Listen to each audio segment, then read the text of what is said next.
मी बस, travels, गाडी, रिक्षा असं काहीच सोडलेलं नाही आहे ज्याने मी गावाकडे गेली नाही आहे. तर आता म्हटलं बाईक तरी कशाला सोडायची, तर मी ह्यावेळेस बाईकने गेले होते. हा व्हिडिओ येतानाच आहे. तर आम्ही येताना चाकरवाडीला पण गेलो होतो. आमच्या जवळच हे चाकरवाडी क्षेत्र आहे, खूप जागृत आहे, खूप मोठ्या मोठ्या पंगत असतात, खूप मोठी मोठी यात्रा असते इथे. मी कधी बघितलं नव्हतं, त्यामुळे येताना मी तिकडेही गेले.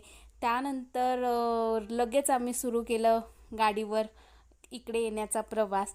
तर सांगायचं म्हणजे मी खूप दिवस व्हिडिओही बनवला नव्हता आणि म्हटलं की आता व्हिडिओला स्टार्ट करूया परत. आता रेग्युलर किती राहील हे मलासुद्धा माहिती नाही, पण म्हटलं ठीक आहे. रस्त्याने ना पूर्ण वेळेस ना आभाळ तर दिसत होतं, पण पाऊस काय पडला नाही. पण त्यामुळेच ना आम्हाला काय असं बोर नाही झालं, खूप जास्त ऊन नाही लागलं.